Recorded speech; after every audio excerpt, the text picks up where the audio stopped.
ever felt frustrated and helpless after listening and doing everything your vet told you to do, but it only made your sick pet worse and not get any better? That's me in 2008 with my first adopted cat, Meow. I did everything the vet told me to do, and I realized she wasn't getting any better and only worse. So I decided to look into alternative health options and was drawn to the stories of holistic pet service entrepreneurs and their transformative journey, overcoming obstacles, chasing their passion, and creating a movement that has caused a ripple effect of positive change in the lives of their clients and pets around the world. Join me as I share the raw, inspiring journeys of these amazing entrepreneurs, their successes and failures. My name is Amrys Wang, and this is The Raw Entrepreneur.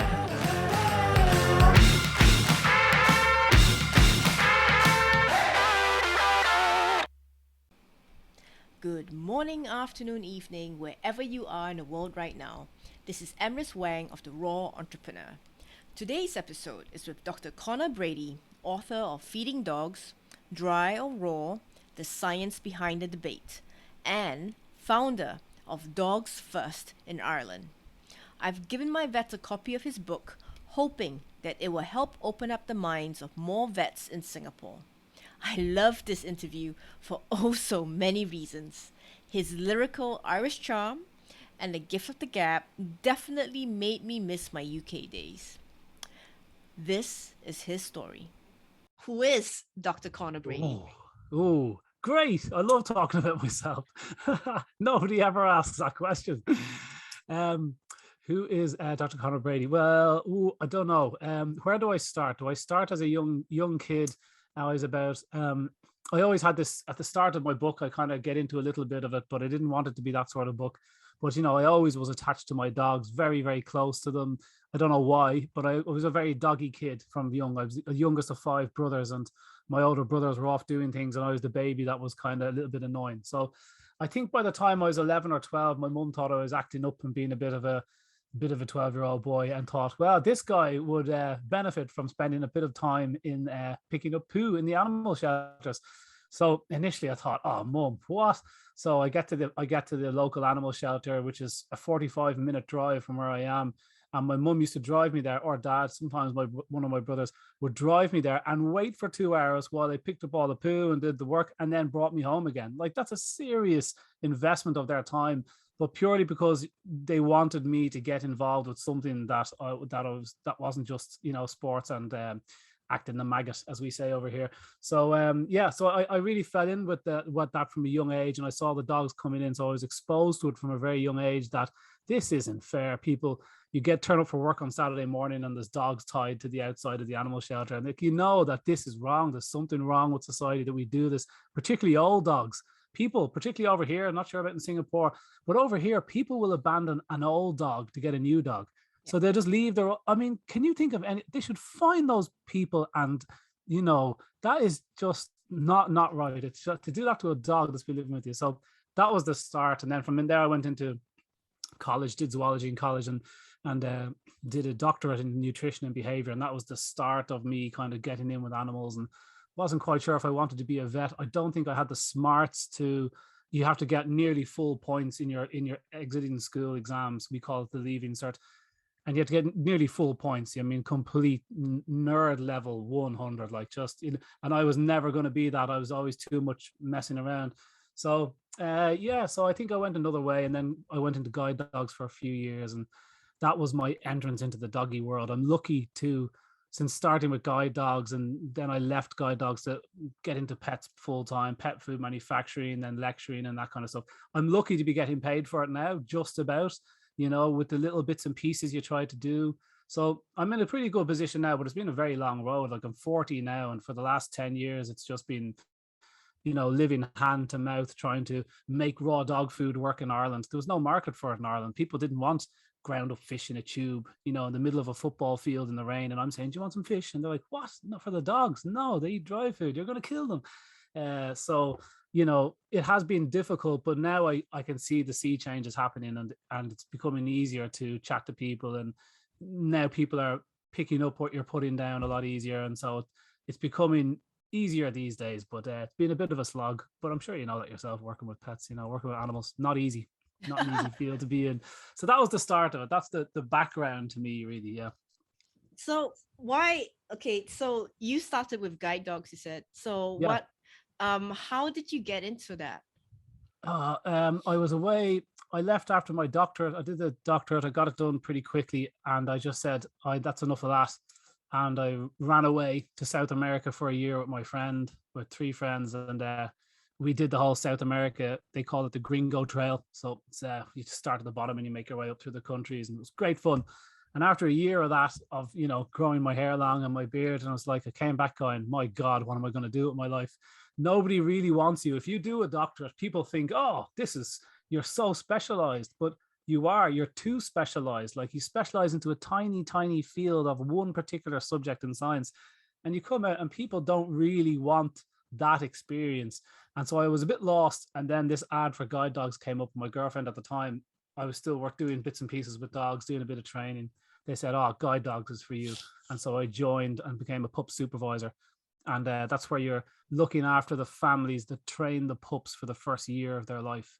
So you're a trainer of 30, 40 puppies, and you present a relatively well-trained dog to the guide dog trainers at a year old. So they have something to work with, and then they can sculpt it into a guide dog.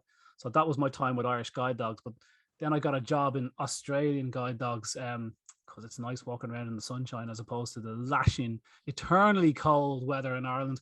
And I was a guide dog trainer over there. And it was when I bumped into Brisbane Guide Dogs, which this unbelievable CEO, Chris Lane, her name was, and she had noticed that this raw food trend was happening. Ian Billinghurst, Tom Lonsdale, top vets in the nutritional world, the kind of raw dog fathers. But they are Aussie vets. So Brisbane Guide Dogs, Chris Lane, the CEO, saw what was happening with this raw and said, let's have a go and see if it works. That's all we ask. It's all we ask of vets and anybody that doubts us.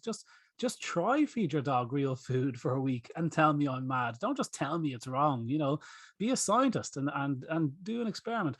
So she did an experiment, and she had 200 training dogs, and she changed them to raw food. And the difference was just like overnight, completely different dogs. Anybody that changes dogs to raw food usually has these stories, oh, their coat is unbelievable, or their behavior is calmer, or the poos are lovely, or the recurring skin and gut condition evaporated. Brisbane Guide Dogs veterinary bills fell by 80% in the first year or two. So a huge saving for a charity organization with 200 strong training dogs. And then they branded their own raw dog food, because anybody would buy dog food with a guide dog on the front. But if it's good enough for guide dogs, it's good enough for my little pookums. And so they just started making money. Now they have free food, very little vet bills, and the business is doing great. And to cut a long story short, she was then fired on the 1st of January in 2015. And her replacement came in, stopped the raw food, stopped the linking to the raw dog food product with her name on it, and reinstated dry food to the population. And I just thought that was so wrong. It was so insidious. I have testimony from Chris Lane and many of the staff that's what happened with that. And I just thought, well, if the dogs if they were healthier on raw food, putting them back on dry, increasing vet bills was harmful for the dogs, in my opinion, I have to say. So I had a big problem with that. I went to my superiors and I said, look what these guys are doing. This is just phenomenal. We've got to jump to raw. And they said, no, neither we nor our vets agree with what you're saying. And I said, well, it's not about agreeing. It's like, look at the data here. Look at what they're doing. So I hated the anti-science bit of it. And I said, I'll show you. So I got the hump and I quit my job. And next thing I know, I'm at home and quick few tears. I was like, geez, what am I going to do now? And I said, right, back to research. I'm going to show you that what you're doing is wrong. So 10 years later, then you get the book out and they don't read it. So I'm not really showing them anything. But anyway, it's been a process. Wow. This book, I've got your book and I love your book. Thanks, Amrys. It's phenomenal. And when I showed it to my vet, she was impressed, because she was like, wow, you mean, honestly, they didn't even know this book existed. Yeah. So I said, I'm not trying to convert you anything. Yeah. But I would like you to read this and think about it, Yeah. and because they know that I'm a community cat caregiver in Okay. Singapore, and I do feed raw, or at least a mix of wet and raw. Yeah. Cool. And the vet that I go to, she is open to the idea of it, though she Oh, doesn't do good. it herself. That's So I okay. said, like, honestly, I would love for you to read these books and come up with your own conclusion. Yeah. What helps is that they actually do sell raw food now. They have a Good. little chiller, Yeah. chest freezer in the main branch where they sell raw food. And I was Okay. amazed because I remember, like, years back when I first got to know them, that idea would not fly. Yeah. Great. That's good So to hear. things are changing. I'm not sure Yeah. how fast, but Mm, if my mind is that if they have 4 practicing vets in that clinic and lots of vet techs, so like if the books are available to everyone to read, that's a yeah. start, for Yeah. me. Yeah. That's a Good on start. you. And like, thanks so much for doing that. Like, it's so encouraging to meet people like you who are taking it on their own volition to go and actually, I'm going to buy this book with my own money. It's not cheap, the book. It's not. I realize that. And you buy the book and then you just gift it to your vet who, potentially mightn't even read it. They might use it to hold open the door. Yeah. And, and you go and do that. I mean, hats off to you. Like, that was just so cool. And particularly when you're working with a charity and that money could have gone to some other very useful cause. So I love hearing that. It's very encouraging that the vets, yeah, you do see this more and more. Vets have a small little chest freezer in the clinic because I think it will come a time. This happened with the bottled milk versus kind of breast milk debate where, they tried to push that bottled milk was better than breast milk. Mm. It'd be great if they just started off saying, here's a good substitute and your baby will be okay. Breast milk is better, but bottled milk will be fine for lots of people that need it. Instead, they went with the approach of this is better than Mother Nature. And it took a ferocious amount of time and science from independent people and money, huge amounts of money, but mainly time to prove them wrong. So the point is that they brought that product to kind of market and we had to kind of prove what they were doing was wrong. And they weren't going to shift until then. And they only started shifting that opinion when the public response became so negative to the story they were putting out. And I think vets, unfortunately for them, because they have a very stressful profession, they're already under mega stress. We know every single report says they've got bad mental health issues in places. They work so hard in school to get to college. They work so hard in college to get to practice. And then they're overworked in practice, trying to be Dr. Doolittle to every animal on the planet, master of all science subjects. It's just impossible. If a GP can't do it with one animal, they can't do it with the entire animal kingdom. So what they're finding is there's a negative response now from people about not just nutrition, and because the person coming in is generally better versed than they are in the subject. Certainly if they're warning them away from fresh food, that's a bad approach to take. This person knows more than you. But also then the person, when you get on the natural kind of bandwagon, you start to look at, does my dog really need flea treatments if he doesn't have fleas? Does he need monthly wormers? Can I not just send his poo check off? Does he need annual vaccinations if he's already adequately vaccinated? Questions after questions. And then suddenly the trust in the vets kind of plummet. So I believe the vets are now starting to stock a little bit of raw because the weight of public opinion will become so negative that customers will speak with their feet and say, I am not going to go to a vet that makes me feel stupid for feeding real food to my animal that I adore. We're having less babies, all of us here. Now we're spending more time, more effort treating the animal like it bloody deserves. It's like treating like one of your kids. It's like treating them like a living sentient human being that needs good food. If I worked in the zoo, I'd feed them better food than that. So I think vets are now starting to have these little freezers for those customers that they don't want to lose. And so that's what changes it. It's not change from above where the vets go, oh, we've got new science on stone tablets. Here you go, handed to us by some bearded lady. It's just this, it's a change from the bottom. Jim Morrison said it best from the Doors. I always say this line: they've got the guns, but we've got the numbers. Like they've got the power, they got the money, they've got the science. Okay, they hold the science in inverted commas, and it's given to you. It's rammed down your neck. But ultimately, we're the ones with the cash. We are the public, and that's what they're after. And if we don't pick up what they're putting down, if we don't buy what they're selling, then that's it. The game changes completely, and that's what happened with breast and bottled milk. Nestle particularly eventually realized if we keep pushing this message, they're going to turn off this. They were the most boycotted company for 2 decades because of this.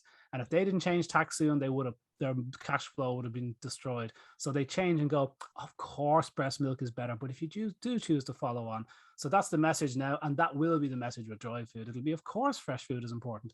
But if you're, you know, ever felt a little bit lazy or whatever, there'll always be a role for dry food. People will always need a bit of it here and there. You're going on holidays, who cares, you know, but the message will change slowly. So I'm happy to hear about that freezer. That is the start of the change. I think with a lot of conventional vet clinics, especially in Singapore, they are so used to whatever they were taught in school. So it's the annual vaccine. So there is a tried and tested business model for vet clinics when they first come out, you know, and I think the challenge for them with all this integrative, holistic approach that's coming out from, you know, from pet parents coming forward, the movement, it's that, you know, I think there's some vets who might feel a bit threatened by no more annual vaccination, because that's like bread and butter to them. You know, definitely. That's a fact. And it's more, I think it's like, how can we engage our vets and show them that, hey, there is a way to make money, you know, for you as a wellness center, as a more proactive wellness center versus playing defense every single time and losing. I mean, like, I have spoken to so many pet parents where they get so frustrated, you know, my dog or my cat has all these skin problems, especially dogs, you know, they keep going to the vet for the same medication or stronger medication, and it doesn't resolve, you know. And those who, like me, hit their head enough times, they sort of say, okay, enough's enough, let's look at something. What else is there? This is not working. This is not working. We have to think out of the box, you know, even if it brings us down a rabbit hole which we don't even know where we're going, we have to try and find a way. You know, but there are some parents who don't think, you know, and some vets, and for me personally, it's like, I would like to reach out to that segment who are still banging their head, you know, or, you know, and especially vet clinics are like, hey, you know, there is stuff like Feeding Dogs, the book, or The Forever Dog, or, you know, all these awesome writers, and they are showing a different way of treatment. You know, I think like in relation to the first bit you said there, there is a threat, definitely a financial threat to, you know, putting.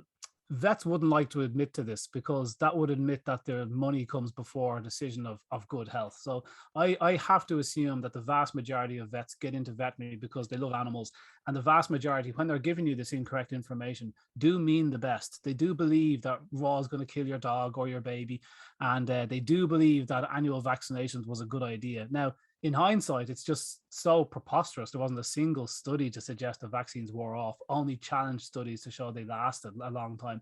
So they completely fell for the reps nonsense, the drug reps nonsense.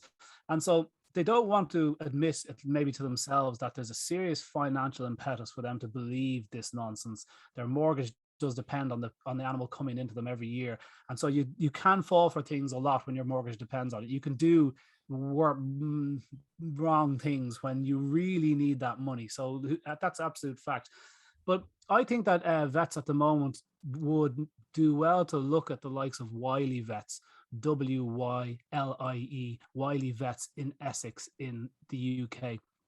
And these guys completely flipped the veterinary, really the health kind of paradigm. What they said was, instead of a vet that says, we will treat your animal when it's sick, like you said, treat the symptoms, never the cause, keep on treating them with anti-inflammatories and non-steroidal anti-inflammatories and antibiotics, you know, repeatedly, but never address the cause of the condition. They flipped it and they said, look, guys, you are spending money on pet insurance. If you give us your pet insurance money, give or take a few quid, then we will look after your pet no matter what. So instead of paying it to a strange pet insurance company who don't pay out 3/4 of the time because they're rotten to the core, So instead of wasting your money with them, why don't you pay us, because they had enough vets there to be kind of well able to offer this service. And so they took on almost like a health model. So what Wiley Vets did overnight was, as soon as they were in charge of the health of the animal, they said, to be part of this plan, you can't feed dry food, you can't use regular flea treatments, you can't use regular wormers, and you're not to use annual boosters. Overnight, the health information changed from use this, all this, and as much as you can of this all the time, to if you want to avail of our health plan, we don't want you to use that, because Wiley Vets make more money when your pet is healthy. So this flipped it. Suddenly, Wiley Vets are encouraged to keep your pet healthy. And it's like, well, how do we keep these pets healthy? Stop feeding them dry food. They've got 24 vets working for them now, and they're all promoting raw feeding. If you promote dry food, you can't have a job with Wiley Vets. You have to be raw feeding or dry feeding for no longer than a year, because the damage is lasting. So all these rules come in, exactly the stuff that we knew was happening from Brisbane guide dogs, they're now implementing. So veterinary clinics can definitely make a business out of this. They can take on what Wiley Vets are doing and replicate it themselves. You can sell natural treatments for fleas, natural treatments for worms. Stop decimating the rivers and water table with these nematode killing animals that are poisoning the environment. Vaccinations, you can do vaccine checks of the blood to make sure the antibodies are still there. You can sell raw dog food. You can sell all sorts of therapies and herbs, and you can still do conventional medicine, because it's not like the way people say you're an anti-vaxxer. If you have a question about vaccines, you're an anti-vaxxer. I have a problem with the opioid crisis. It doesn't make me anti-opioids. I had my knee operation 3 times. Believe me, opioids are fantastic. Loved them. So I'm not anti-opioids because I hate the fact 60,000 Americans a year are dying because of this disgusting scandal from Big Pharma. Nor am I anti-vaccine just because I think your pet doesn't need annual vaccines all the time. So I think there's potential here for, and it has to change. It will change eventually, but I think there's potential here for regular conventional vets to keep the conventional stuff for when it's needed. We all need that stuff. God knows. Non-steroidal anti-inflammatories, incredible drugs. Antibiotics, very useful, but we've overused them. We've overplayed our hand with antibiotics, and now we've got super bugs. And we are losing this golden treatment, the one drug that I could name that actually fixes you, antibiotics, that it's now getting weaker as a tool because we've overplayed our hand with antibiotics. And now we have ads on the radio begging us to stop using antibiotics like we're buying them in the newsagents. The doctor is prescribing them to me. So I think there's a balance will come where they start to have the freezer there, selling a bit of raw, some natural flea treatments as well as conventional. They're the same price. They're not cheaper. Herbs aren't cheap, So there'll be a crossover where they're not going to lose money. They will have healthier pets, and there will be less vets per pet over time. I think in the last 20 years, it's gone from 1.1, 1.2 vets per whatever measurement I did to now 2 vets per pet in just 2 decades. In other words, not only is chronic disease spiraling in pets, but we have more and more vets to treat these illnesses. But pet ownership in that time in Europe and the US has been relatively stable, but the increase on vets is off the charts. So I think we do have too many vets. We have too many pharmacies in every town. Pharmacies in my hometown here in Greystones, we've got 8 pharmacies. Pharmacies are for when you get sick. They dispense drugs for when you're sick. So you've got this timeline of health from 0 to 100%. And I always think from 0 to 80, you're perfectly healthy. Now it's decreasing, you're getting sicker along this kind of scale up to maybe 80%. And then suddenly, if you don't look after your health, you're going to slip into that 80 to 90, 95% where you're in trouble. And then boom, 100% you're dead. So I think you have this scale of health that we ignore when we're healthy. And when we get sick, we go and look for meds. So, vets will have to shift to looking after the person's health, because that's an untapped business model. Stopping animals getting obese, real health checks, showing them how to clean their teeth, and selling raw meaty bones, and wellness, and working on the anxiety of dogs and the training, and making sure that the breeding is okay, and giving people advice, opening up a little center for puppies to engage properly, and on and on and on. Like, the actual wellness of an animal is suddenly a business model that could be attractive to people, as opposed to just selling medicine, which is only working out for Big Pharma, who I have a bit of a problem with, especially these days. I hear you, and I love what you suggest. Wiley Vets, I'm gonna check them out. WYLIE. That's the one. Okay, and they are based in the UK. or in based in the Ireland? UK, in Okay, Essex. Yeah, Essex. Okay. they've got two large hospitals now at the top and bottom of Essex. Essex is a huge, big region of the UK, but they dominate. And apparently they're sucking in clients from 100 miles away. So they're adding new vets all the time to deal with all the new clients, and they're sucking in clients. So what's happening is any conventional vets near Wiley's are losing customers to them, because Wow. people are attracted by the idea, you're going to keep my pet healthy and it doesn't cost you any more than pet insurance. And they give money off raw dog food because they want you buying their raw dog food. So now you're buying raw dog food from them to prove you're on raw to keep on your health plan, but they've increased their bottom line by doing it. So there's lots of clever ways to do it. Ah, You have that's to a buy cunning plan. That's a cunning plan. That is. yeah, it is. That is Isn't so it? cool. I love that. Yeah, yeah. So, And I think it's positive as well. Like, it's a positive experience. I think deep down, vets don't want to. Of course, vets don't want to see the animal unhealthy. They don't want to see you every month. They'd like to see you every year, but they don't want to see you. They don't want to see an animal suffering. A client coming in very stressed with them, giving out to them, and them defending themselves. And now they've got the whole raw thing to like. I saw a great post by a doctor guy that my friend Nick follows, and it said, isn't it strange that human GPs, human doctors spend less than 20 hours in their entire medical training on nutrition and then spend the rest of their life dealing with the disease from bad nutrition? And I thought, wow, that's a killer line. Same with vets. They don't have a clue about nutrition. They don't understand the OB crop. They don't understand the role of carbohydrates in it, or they wouldn't feed them to overweight pets. They don't understand the role of protein in kidney disease, or they wouldn't keep on talking about lowering protein in early kidney disease. They don't understand that carbohydrates cause pancreatitis, not fat. They don't understand that carbohydrates are fueling the cancer epidemic in pets. Dogs are 10 times more likely to get cancer than humans. 10 times. Yeah. And I don't use that daily. That is backed up by solid. And we know the carbohydrates fuel cancer growth. Tumors need insulin. They need sugar, and sugar spikes insulin, and they need insulin. That's how we find tumors in the body. We make the person drink a radioactive cola, and they drink it, and then they track and see where all the sugar went, and the tumors light up because they have loads of receptors for insulin. And so that's how you see it. It's called a PET scan. And so we know when you feed less carbohydrates to a dog with cancer, they suffer less cancer. So we know these things, but yet vets don't. How do they not know these things? But they spend all their time recommending meds to control the condition that was fueled by the crap food they're recommending on the way out the door. So it's a little bit of a mental kind of block there, but it's all because of the lessons they're getting in college. It's not their fault. It's the insidious role of cash from the figures, and has loose science, and we have this beautiful scientific tool, science, and now it's being corrupted, and it's becoming a bit of a you just can't trust what you're reading anymore. You can't trust the studies. 1 and 2 of them in our top journals are false. In the New England Journal of Medicine and Lancet, the 2 editors of those 2 top prestigious journals said 1 and 2 of the studies published in our journals, the top ones, the most peer-reviewed studies to get in there, are false. Not just mistaken, or that was a bit of a mistake in the stats. False, misleading nonsense. And that they publish. Imagine in the lower journals that are just delighted Pfizer approached them to produce a study, So we have a big problem with the. Anyway, I'm going off, and I don't want to keep saying negative stuff about pharma, but Anyway, I'll stop there on that. No, that's okay. I love your passion. I think that's why it shows in the book that you produce.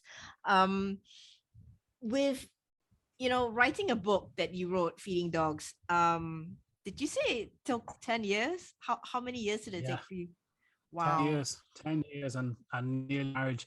Like it's hard to explain to people when you're in research, and if I'm going to say something, every line, no matter, like, this is I realize now that the training a doctorate gives you, a master's, doctorate, even a degree probably doesn't make you think for yourself. In a degree, you are handed the lectures and you're handed the course information, and you learn it just like school. You're just free to attend the lectures or not. That's the only difference, really. But you're not thinking for yourself. It's really when you get to masters that you start looking at a topic and a doctorate where you're just on your own, and it's like, does this happen? Go find out. And it's like, oh my God. So you're kind of made think for yourself, and you're made investigate, and you're made critique things and ask yourself questions and look at a problem from every single angle. So that's what it teaches you. It teaches you to leave your head at the door and your own bias as much as you can. Impossible to leave it all there, and look at this problem from as many angles and find out who has said what, how many studies in support of each point, and build a whole big argument around it, and then a very simple couple at the end. Was it or wasn't it?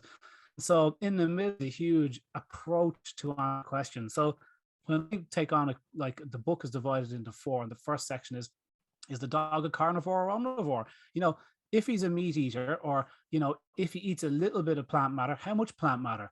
And does eating a very small amount of plant matter make you an omnivore? And all this stuff is so confusing. Like, what do the diet studies say when you let dogs off the lead to do their own thing? What do they eat? And so all that is just mishmashed and confused, and people take a single study from here and go, oh, look, he ate lots of stuff here. And it's like, yeah, he was living beside a bakery. He just ate bakery products. That doesn't mean he just eats donuts all day. So you kind of have to tease all that apart. But that question alone, I would have, when I first started, that was the thing I started with, because I know diet studies and I know digestive stuff. That's what the doctorate was on. And so I said, I'll start there, the digestive morphology of the dog. What can he digest? What's the biologist say? What are the diet studies saying? Evolution, all that stuff. So that first section alone took me about maybe 3 or 4 years. I thought that was going to be the book. But then I was like, bloody hell, he's a meat eater. How the hell are you doing well on 50, 60% carbohydrates? How is that possible? We eat 30% carbohydrates from the wrong sources. We get fat. That's it. You're on the road to Fatville. How are they getting away with this? And then I thought, well, there is an obesity crisis. Maybe they're not. So I went into obesity. And from obesity, then you just get into like everything. Carbohydrates are just, the cancer thing took me ages. And, it's just so complicated. And then there's very little action. Then I said, well, what science are the vets basing their carbohydrate conclusions on? So into the veterinary libraries and look up everything that they could possibly have on why are you feeding carbohydrates to dogs? Where's the studies to show this is a good idea or safe? And there's just nothing. There's just nothing. There's like a short little paragraph in this behemoth of a book. And it's like, this is not a study of a long-term study of a big population of dogs fed carbs or protein. This is ridiculous. Where's the evidence? And you get talking to vets, and then the vets don't have answers. So now I'm moving on from all the issues with dry food, carbohydrates, crap proteins, stale fats, chemical abuse, like all this inert food. They're proudly like saying this is proudly chemically inert. Are you mad? What do you think? What effect is that going to have on your gut flora? But it's when you start talking to vets about these issues, and they have zero answers. They're just like, but this book says it's good. And it's like, that book is written by Colgate-Palmolive. They make Hill's pet food. They give you your lectures. So have you read anything else aside that nutritional book written by a couple of clowns? And they haven't. So now there's a third section that's like, how are vets so accepting of such a nonsense product made by a candy manufacturer? Do you know what I mean? Mars products. And so that was the third section. And then I had to do a fourth section, which was, okay, what do we feed dogs? And that section wrote itself because it's quite obvious. It's just, there's no exact answer to this. It's once you take the pressure off and go, you have no idea what your RDA of zinc is. You don't know how much selenium you need. You don't know where you got it from. You have no idea of how much calcium your kids need. You would think that would be really important. It isn't. Dogs, terribly important. And yet you don't know for your own kids, what sort of a parent are you? And you go, geez, I don't know the answers to that. All I know is mum told me to not eat a lot of crap and eat as much vegetables and fruit and a bit of good quality meat when I can. And it's like, okay, that's what I do. And you're doing fine. It's the same for your dog, just a meatier food pyramid. So you can take the pressure off people going, don't be worrying. It's simple. That was the fourth section. That was enjoyable. The other 3 were hell. They're hard. So how did you survive for 10 years to write this book? Because, did you have like your family or your friends say, yeah, Connor, what the hell are you doing? Oh yeah. My mother, bloody hell. Like, I mean, you talk to Irish men, we get Irish men and their mums, okay? So I don't know what it is. But like, my mum would be saying regularly, what are you doing? What are you talking about? Look, I borrowed, I had 50,000 euro. I borrowed 50,000. I needed 100,000 euro to set up this raw dog food plant in Ireland. And my mum was saying, what are you doing that for? What, like, nobody wants that product.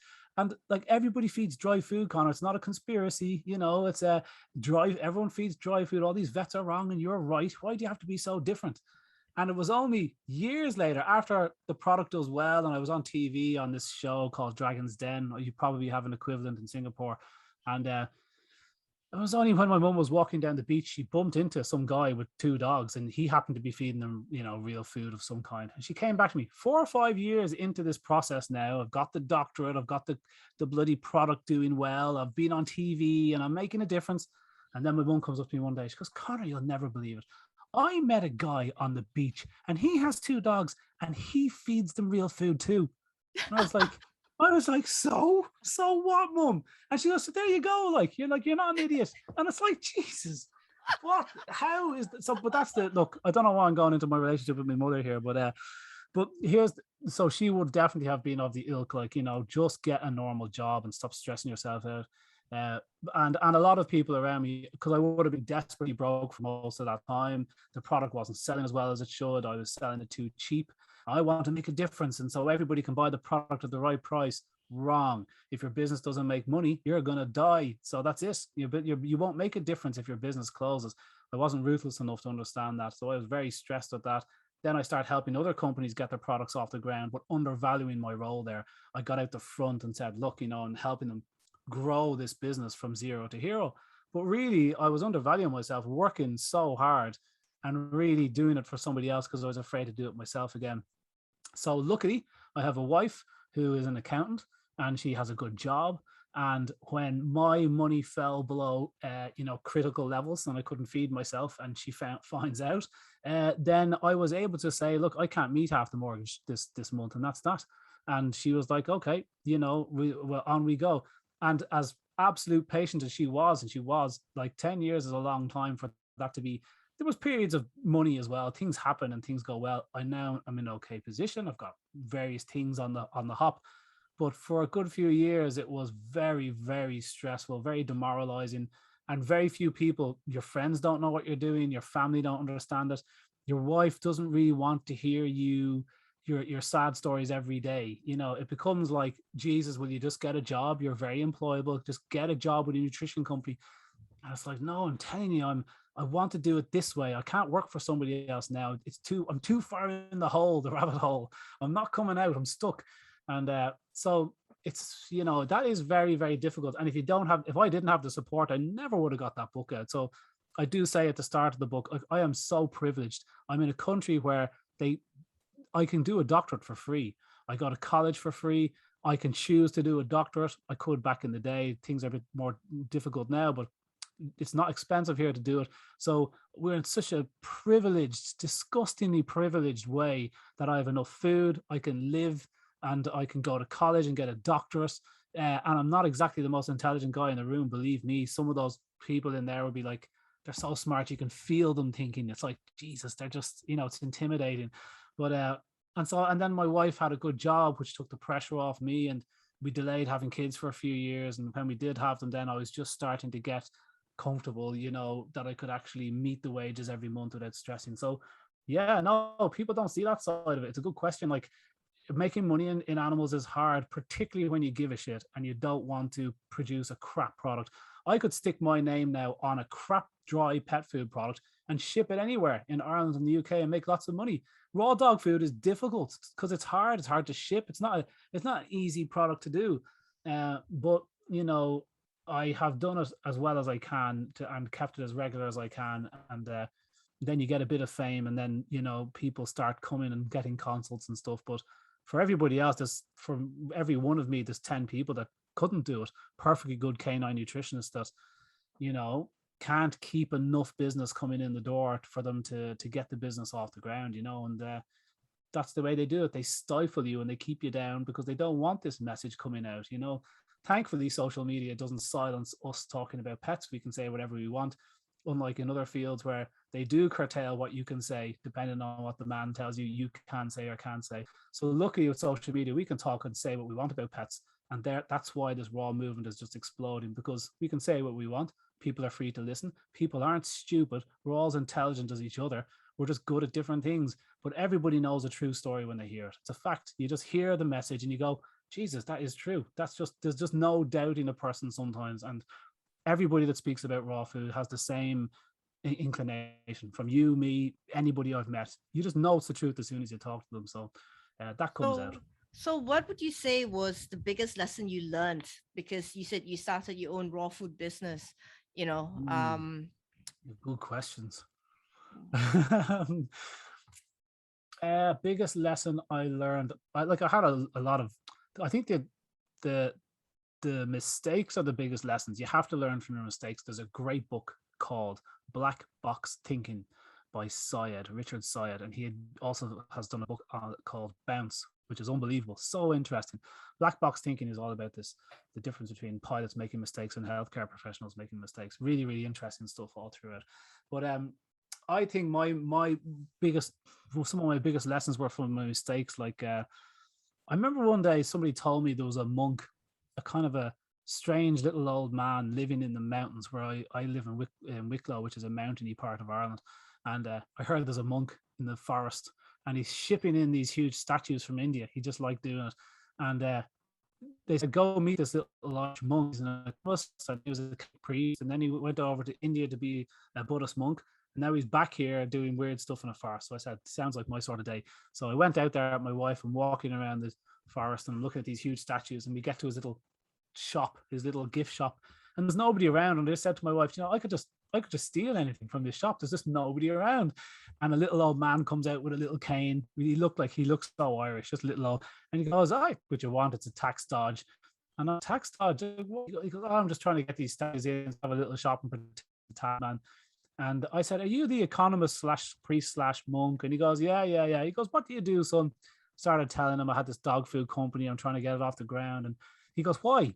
And I said, well, I just, I want to make a difference. What they're being fed is wrong. When they feed my product, they'll be healthier. They'll see that, so they'll want more of it. I just want to do something like that. I want to get the man and prove them right. And he goes, you're going to fail. And I was like, what? Who are you to say that to me? What do you know? And he goes, what price are you selling the food for? And before I even answered, he goes, you're too cheap. And as soon as he said it, I knew he was right. And I was just about to tell him the price, and it was like €3.50 a kilo, trying to compete with dry food. And I realized instantly I was just way too cheap. And he goes, whatever you're going to tell me, it's too cheap because you think you're trying to make a difference and, and everyone gets a fair price. And he goes, that's not how business works. If you're going to enter business and try and make a difference with a business, with a product, you have to start businesses making. Your product has to make money. Your company has to make money. You have to get paid so you can eat the mortgage, so you don't die of stress. He says you have to do all these things and you will not be the person to get that product to where it needs to be. And it's like, oh my God. So he goes, I highly recommend you find someone to run your company and you just be the face of it and do your talking stuff about talking why dogs are great. And this is good food for dogs. He says, but don't run your own company because you don't have that sort of stuff in you. And it's like, hey, I was so appalled. It's like, I've just been on the TV. I've got a doctorate. I'm really smart. And 2 years later, he was totally right. My business started going into the ground. I was busier than ever, but I just couldn't maintain enough payments for the lads. And I couldn't get new machinery in quick enough. The quality of the product was so good, but I couldn't convince the market that, that's why all dry food is crap. There isn't really a good dry food because they're being compared to crap. So there's no reward for using good quality chicken, outdoor reared turkey, less carbs because everybody's using the little amount. Anyway, so that was a lesson. I was a lesson in business that I was underpricing myself, undervaluing myself. Still am doing that today with my consults. I spend 2-3 hours if I think a dog is in trouble, just constantly on emails with the middle of the night, stuff that you just know you should not be doing after 20 years of work. And I am, as if you would ever get your vet on a text message, you know what I mean? Email them and get an answer back 10 minutes later. What am I doing? I'm still doing it. So I think maybe it's an Irish thing. I think maybe I undervalue myself a bit. I think a lot of people do that. It's hard to jump your prices up a little bit and feel comfortable doing it. So yeah, that was one of my biggest lessons because it cost me my raw dog food business and left me €80,000 in the hole. And so I came out of that demoralized and I was like, how did that fail? I don't understand that. And ultimately it didn't fail. Now I could move the company sideways. I jumped into bed with somebody that could make my product for me, but I failed making it myself. And that stung a little bit, but it was a business lesson. It's like, this is how business works, and you have to understand that companies, I've seen a lot of good companies, good products go to decide and fold because they weren't charging enough. They weren't getting paid enough by the public. The public want good food, organic, locally produced, but they don't want to spend the money on it. They won't pay you because they've got supermarkets that sell the stuff so much cheaper, and that sort of stuff always wins. And so yeah, look, that was one of my biggest lessons. Kind of, other than that, it's constantly reaching out to people. Every time I've reached out to somebody, they've answered me. They've answered my call. I've had coffee or a pint with them, and they've helped me so much. So I do that for other people. If somebody ever asked me my time, I would sit down and talk to them. And a number of times it's worked out really well for me because I've given them my time, and I realize, you know, he was a solicitor and I needed advice. And then I contact him and go, Dave, do you remember you said that you'd help me out about a month ago? And I said, it turns out I do need your help. Can I get your opinion on something? So yeah, just that little monk was an interesting story, but really it's to help people have given me to get to here is a lesson. You just need to kind of don't think you can do it on your own because you can't. You really can't, you know. So lucky, get some support around you, you know, definitely. So what do you think is your superpower? Jesus, Amrys, where are you getting these questions from? What's my superpower? I think I can talk. I think I am relatively sentient. I think I have a decent mix of wanting to help, you know, being able to talk to people no matter who they are. I don't overly respect anyone, and I never sell anyone short. So I would treat everybody the same. I don't care if it was a president sitting beside me, a priest, a homeless person. I don't give a damn who it is. So I got that from my dad. You know, he just like everybody was the same. He would say the same stuff to no matter who he met because nobody is above or beneath you. So I think I have a good dose of that from my dad. And have a serious work ethic from the way I was brought up and probably trying to impress my mum or something. I'm sure if some psychologists got their hands on me. So I think a lot of that comes out to the front, and that's kind of helping me. Like I am not going to stop, you know, and that kind of helps me. I don't know if it's much of a superpower. It just sounds like I'm a bloody drone. It just sounds like I will just keep working until I fall over. No, I think you meet a lot of people and they're kind of, you know, you talk to them and you kind of, you know, you say, okay, good luck, buddy. But I don't know. There's a lot of bullshit in the pet kingdom, a lot of bullshit, a lot of clicky people. And it's just like, I don't have any time for any of that. I don't engage in any of it. What's my superpower? Jesus, I don't know. I can't think of a really good answer for that, but definitely working with people. I don't know if people can work with me too easy because I'm a loner. I work by myself. So I really don't know. It's a good question. I'm going to have to rehearse a better answer for that one. What's your superpower, Amrys? I think I don't know. I think I listen. I listen. That's listen. good.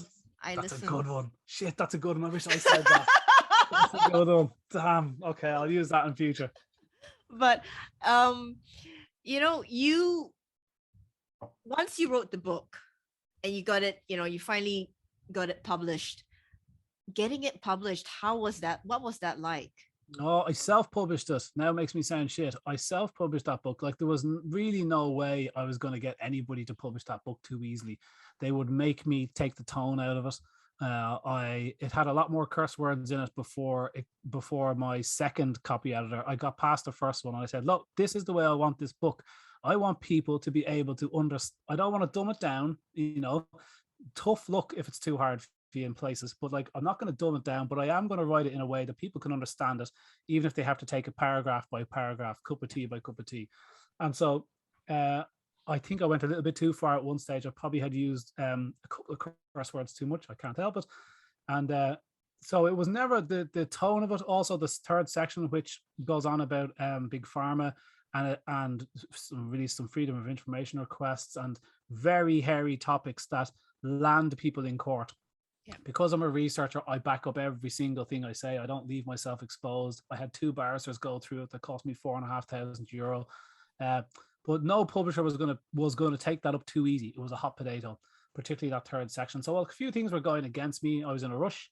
I had a baby being born, my second kid, and I said, like, I cannot look at this project anymore. It was just ruining my life. I was lying awake at night, working till 4 a.m, getting up at 7 or 8, and it was killing me. So I kind of decided this has to be out in 2020. I had broken so many deadlines.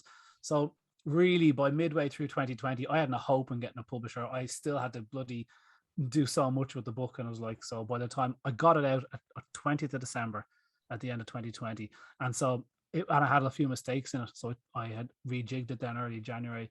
But ultimately, I had to get that off my desk so I could have the second kid and just switch off for a couple of weeks, which I couldn't do. And yeah, so I self-published it. I didn't do that myself either. I got a publisher and paid them to help me self-publish it. So because they've already done the work, they know how Amazon works, self-publishing, the tips and tricks you need to know before you do it. So if you do it yourself completely, you have editing and formatting and stuff for every different type of print on demand service around the world. And it's, oh my God. So I just paid this publisher a lump of money, and she did a ferocious amount of work for me, but she was so helpful. So I created my own publishing company, and that's going to help now, because while I promised I would never write another book, I would never write another factual reference manual like that again. But my next one will be a bit more just me writing, and I don't have to back up the studies. I'll just say, look, if you want to see the science, I've already written the book and you won't read that. So now take my opinion in a book. So I might think my second book will just be a bit more what I would have written the first time if I didn't have to get that book out. So now I have the publishing company. I don't have to think about it. Publishing company, it's nothing. I mean, anybody can do it in a day, but it sounds very fancy. So I'm my own publisher because nobody else will touch me. But it means you get to keep all the margin as well. You see, I had a following. I had already built up a few tens of, I don't know, 30, 25, 30,000 people on Facebook, but I already knew all the big people in the business. So I already was chatting to, some of the biggest people in the Habib and lots of people in the UK. I was already friends and doing work with them. So I didn't feel like I needed to, what could a publisher do for me? I already had the reach in this little community we're in. We often think we're in a big community, but we're not. We're in a little niche. We're small and we think we're in a big pond, but we're not. And so I already knew the biggest people in that. I don't need a publisher to put it on a bookshelf. No one's going to buy my book off a bookshelf. The Forever Dog will sell off a bookshelf. That's more targeted at the public. Mine was targeted at raw nerds, and you only find them online, Yeah. So I already had a reach to them, so that's why I did it myself. So if anybody was ever thinking about writing their own book or little ebooks, even yourself, Amrys, no matter what you're doing, if you have anything that you have to offer or wrap up in a small little booklet, they're so handy just to as a project, just to write what you think would be a handy little booklet for whatever subject you believe in, and you pop it up on Amazon. You don't do it to make money, you just do it to have it there, and suddenly you're the person with a book, and people go, oh, he has a book, he's very smart. It's like, geez, I published it myself. It's not that. But nobody asked those questions, so suddenly you're this guy with a book and people want to talk to you for a little while. So but it's good, and ebooks online with Amazon are a real powerful kind of tool, because you can just give them out to people for free. You can put live links inside them, so they're kind of a cool little tool that people are starting to use. They're a very popular product these days. And then you can say, look, if you had a website, you can say, look, I'll give you my ebook for nothing. It's really high quality. It's been sold on Amazon for $5. You have it for your email address, which is a classic technique for kind of getting people to engage with you and harvesting emails, which I just read about there last month, and I thought that was ingenious. But yeah, so I do it myself anyway. I don't deal with publishers now. So what are you doing post book?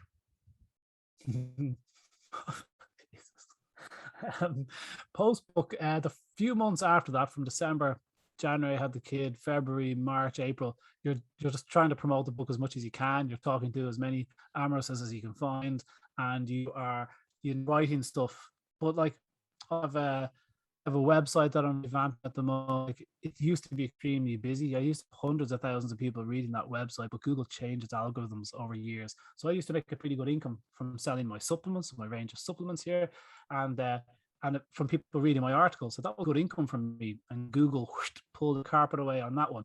So I've been working on getting that back up to speed. Since COVID has taken away my ability to do seminars, I was flying around the world doing seminars, like everywhere but Singapore. I mean, Singapore could have been on the cards 2 years ago, but I was everywhere. I was going all sorts of places and meeting the coolest of people, and I could be in Switzerland, and then I could be in Taiwan having a pint with kids there. And it's like, this is just the best ever, meeting incredible people. And then that was taken away. But what I've done is I've taken those 10 or 15 different seminars that I've done, really the book essentially, but I've done it in webinars. So I'm putting that up on my website. So at the moment, building that website, it's like longer going to be around the place. I have a problem with carbon now. I'm thinking about carbon all the time. And it's like, oh, Jesus, I'll just put the webinars up on the website and just a very small pay-per-view and say, look there, if you want to help me with my research, then check out my seminar. There's, 60 minutes, 90 minutes of me chatting about something, send you a few PDFs after it. And so I like that idea. So that's taking up all my time at the moment. The book doesn't take up my time, but that you have a constant small revenue stream from that, which is handy. I've got my supplements that take a little bit of nurturing. You've got stockists of them. I write for different companies, 2 or 3 companies. So that takes up a bit of time. I've got Raw Pet Medics on Facebook on Tuesday nights. That takes up a bit of time. Now we're getting a podcast going off that. So there's kind of 4 or 5, maybe 6. There's a couple of other things that you help products get off the ground now, but you don't have to be up the front for going, oh, buy this food. But you are in the background and you can help them, and you can kind of say, look, you can pay me as a consultant because I'm very smart now and I've been in manufacturing and I've got a book.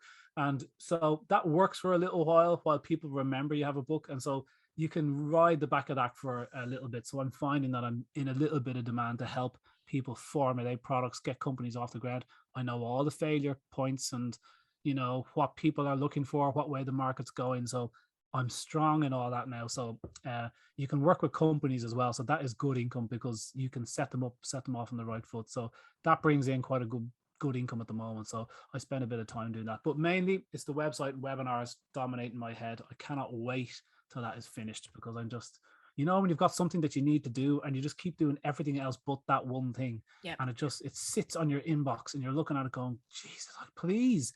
Like, ring this person. I'd have that on and I'd move it every day to the next day. Ring Alan. And I don't do it. It's like, and it stresses me out in bed going, will you just ring Alan? It'll take 5 minutes. It's not even a difficult phone call, but I get it in my head and I don't do it. Anyway, Jesus, I shouldn't have gone off on there, but no, it's good. Yeah. It's actually very insightful in the way you're thinking and how you work, actually. What you're sharing, I find it very, very fascinating, but I'm a nerd in that sense. So with everything that you're doing now, if you could change one thing that you did in the past, what would it be? Well, I definitely have an honest answer for that I couldn't really give you, but you look back and I've tried a lot of things, and some things work and some things don't. And one of my biggest things didn't work because I stepped too quickly into that relationship, and you can't once it sets off in motion, it becomes very difficult to get out of it. So I had some very, very painful lessons in business. Most of them could be summed up with my naivety. I was getting in with people that weren't naive as I was. So I get in with this. I think I'm a good judge of character. I don't know if I am. I think as time gets on, I would have spent the last 10 years saying I'm an incredible judge of character. I don't know why. I just always thought that was my superhero skill. Actually, now that you say it, I was a great instant judge of character. I could smell a bullshitter from a mile away. I don't mind a bullshitter. I think they're quite fun to be around as long as they know they're a bullshitter. If they don't know they're a bullshitter, I don't like those people. That just annoys me. But no, I turns out I'm a little bit naive as well. And I think I probably often kind of give away too much sometimes, and it comes down to the kind of not pricing yourself right. But I had a very, very expensive lesson in business that was not my fault, but I can't say any more about that because it just doesn't look good. But that's the only, what can you change? You can't change anything. I keep telling people, like, when they come to raw food, they look back on their pet that's really sick and they go, Jesus, I did that to him. It's like, I fed him the dry food and caused that sickness, and in a tiny way, they're right. But in a far more accurate way, you would say, no, like, life is about what you know up to that point. And I did my very best for you, dog, up until that point. And if I learned something the very next day, I went, oh no, carbohydrates, I gave it to him when he had cancer and I finished him too quickly.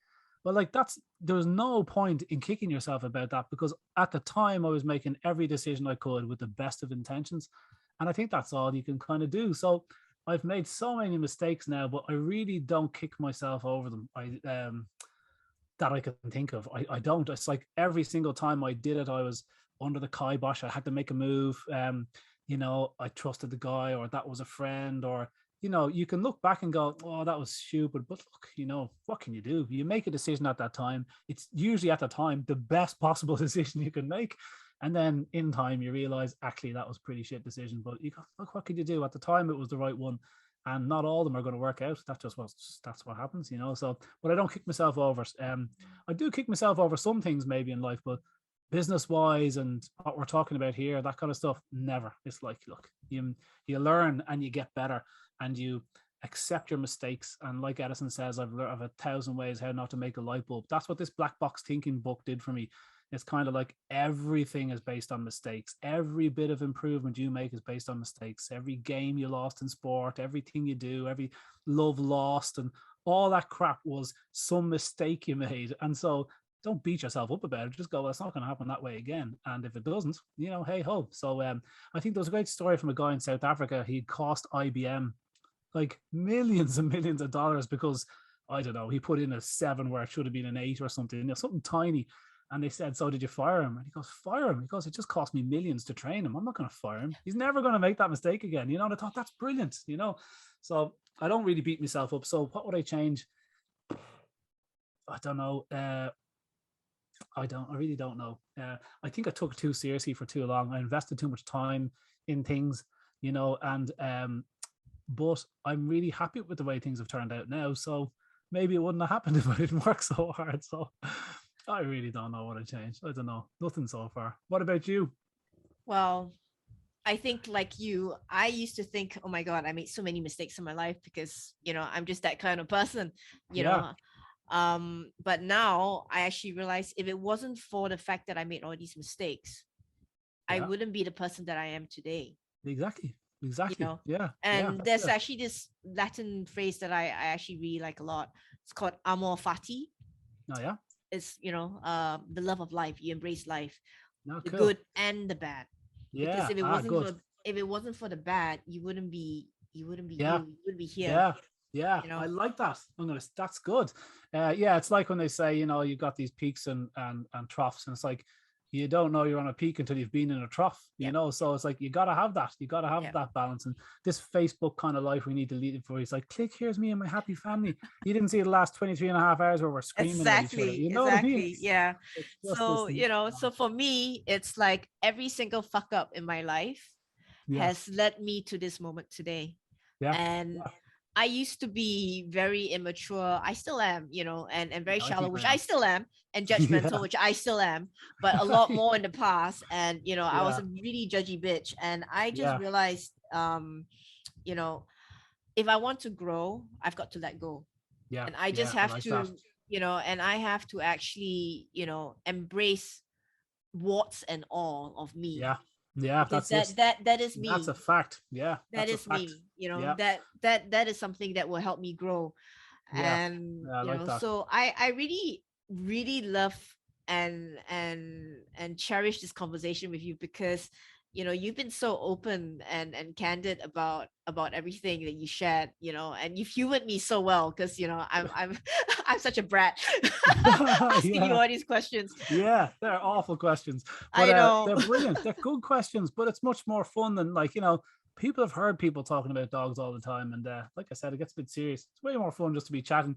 Everyone likes talking about themselves. You know, you can never ask enough questions about the actual person, so it's good. People keep the financial stuff in the secret, and it's like, oh, that's bullshit. Who cares? You know what I mean? I personally don't need a lot of money at all. I can exist on very, very little cash. Always have. So it's just a habit now.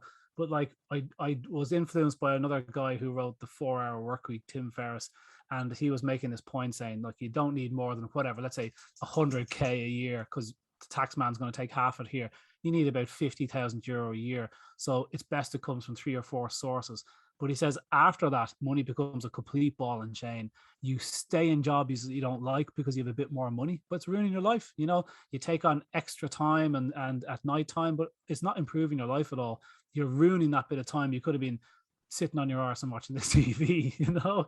So I think anything above a certain amount of money is a ball. If my car was newer, if my bloody coat was made by a different manufacturer, it's all utter bullshit to keep you on this hamster wheel of misery. Because the biggest memories, the best memories are walking the dog down the beach. Do you know what I mean? Hanging out with my mates. Cost you absolutely nothing. All those memories you have of your parents, if they pass, they're never of anything involving cash ever. You know what I mean?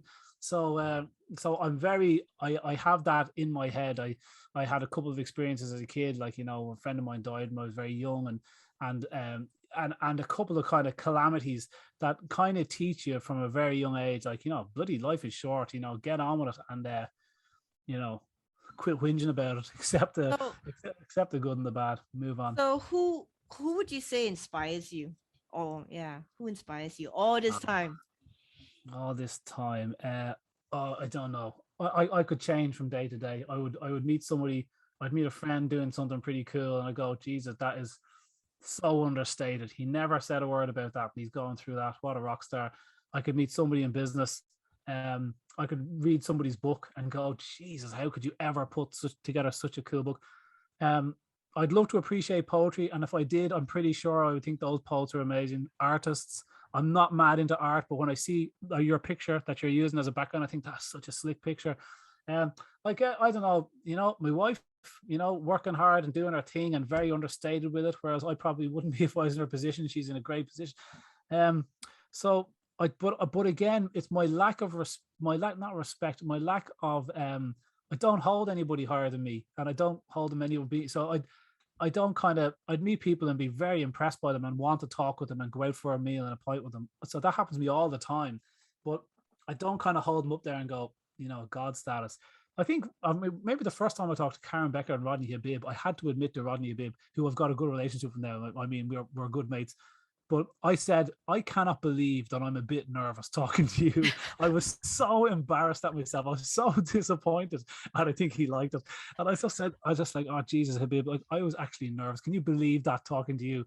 And he's very similar to me. Like, we get on really well. But so, look, okay, fair enough. If you meet a big movie star, your heart beats, you know, of course that's going to happen. But other than that, I don't put anybody on a pedestal, really. I think everyone's gone through their own shit. Some people are good at things. Some people are bad.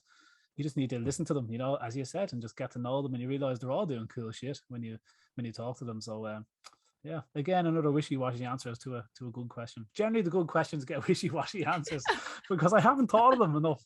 I will think of them now later on. But anyway, yeah. Well, you know, I want to thank you because we've crossed the hour, and it's getting quite dark now on your side. Yeah, so I've got to pick my kids up now. Yeah, so I just really want to thank you for your time, and actually on behalf of all pet parents around the world, thank you for writing this book, this baby of yours for 10 years. It's a wonderful book, and I definitely hope to put more books in the hands of other vets that in Singapore as well, and to promote the work that you're doing. Yeah, well, like I said, I appreciate that. Like I said at the start, if I can help you out with that, I will. We need to do more of this. I see Habib is doing that very well with his book, that they're good at promotion and getting it into people's hands, because it's only when people know better they do better. So we can't be too cynical if we're not actually putting the information in their hands. It's not like vets are on Facebook at nighttime engaging in these forums that we are, so you can't really blame them. They're slumped after work. So like so yeah, it's so good that you're doing that. So look, it takes millions, doesn't it? So it's we're all doing our own little bit. So thanks for getting the book, and thanks for passing on the message. I appreciate it. Okay, well, all the best, and blessings to you and your family. Yes, cheers. You too, Amrys, and we'll hopefully talk to you again soon. All right. Okay, thank you. See you later. Bye-bye. Bye. Wow, I'm so thankful and grateful that you took the time to listen to this podcast. It would mean the world to me if you could subscribe, download, rate, review, and share this with others whom you care about that may enjoy it as well. Thank you, and remember to be kind to yourself and others. Have a awesome day, everyone.